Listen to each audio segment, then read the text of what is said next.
বর্তমান বাজারে 1 টাকার কোনো মূল্য না থাকলেও 1 টাকায় শিক্ষা পাওয়া যায়। শুনে অবাক হলেও এই রকমই দৃশ্য দেখা গেল আসানসোল দক্ষিণ বিধানসভার তালকুড়ি গ্রামে। তালকুড়ি গ্রামে চালু হলো 1 টাকার পাঠশালা। আসানসোল দক্ষিণের বিধায়ক অগ্নিমিত্রা পালের উদ্যোগে এই পাঠশালা চালু করা হলো। এখানে শিশুদের পড়ানো হবে। স্কুল চালু হলো, কিরকম লাগছে এই গ্রামে? খুবই ভালো, মানে মাঝে মাঝে এইসব হওয়াটাও দরকার, না হলে আমরা সারা জীবন পিছিয়ে ছিলাম, পিছিয়েই রয়ে যাব। মাঝে মাঝে এগানোটাও দরকার। খুব ভালো লাগছে, খুব ভালো লাগছে। এখানে এক টাকা কিছু পাওয়া যায় না, তো অনেকেই অনেক বাচ্চা আছে যারা পড়াশোনা করতে পারে না, যারা বাঁচতে পারে না, তাদের জন্য 1 টাকার জন্য স্কুলে আনা হয়েছে, যারা সবাই নিজের শিক্ষা করতে পারে। শিক্ষা ছাড়া জীবনে কিছু নেই। তাই 1 টাকার স্কুলে অনেকজন আজকের দিনে অনেকজন রেসপন্স করেছে, অনেকজন এসছে, আগামীতে আরও লোক আসতে পারে, সেটাই করা যাচ্ছে। 1 টাকার স্কুলে সব কিছু শেখানো হবে, সব কিছু কী করে কী করতে হবে, সব কিছু প্রসেস করা হবে।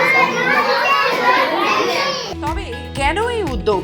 এই প্রসঙ্গে আসানসোল দক্ষিণের বিধায়ক অগ্নিমিত্রা পাল বলেন, ছোট ছোট ছেলেমেয়েরা স্কুলে পড়াশোনা করে, কিন্তু আর্থিক অবস্থার কারণে তাদের অভিভাবকেরা শিশুদের টিউশন দিতে পারে না।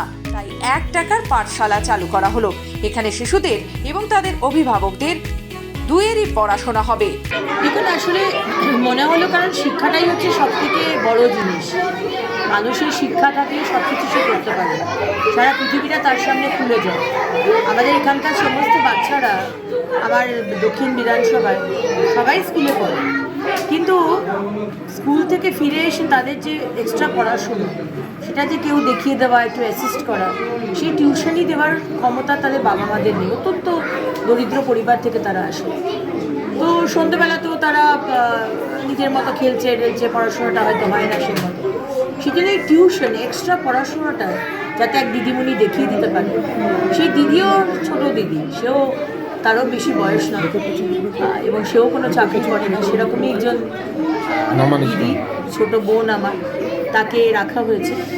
এবং দোসর একটি এনজিও, আমার বাবা যার কর্ণধার, সেই দোসরেরকে সাহায্য করার জন্য আমার এখানে আসা। এবং এই তালকুড়ি গ্রাম দিয়ে আমরা শুরু করেছি, এরপরে আমরা যাব গ্রামটা কিনা কালাঝরিয়া গ্রামে। বর্তমানে এখন তালকুড়ি এবং কালাঝরিয়া গ্রামে এই পাঠশালা চালু হয়েছে। এই দুটি পাঠশালায় 50 জন পড়ুয়া রয়েছে। 1 টাকার পাঠশালা চালু হওয়ায় খুশি গ্রামের মানুষ। তারা এই উদ্যোগকে সাধুবাদ জানিয়েছেন। 1 টাকার স্কুল চালু হলে খুব ভালো, উত্তম কাজ, উত্তম কাজ হবে। বাচ্চারা পড়ছে, বাচ্চারা পড়ছে, বাচ্চারা খুব ভালো পড়া করছে।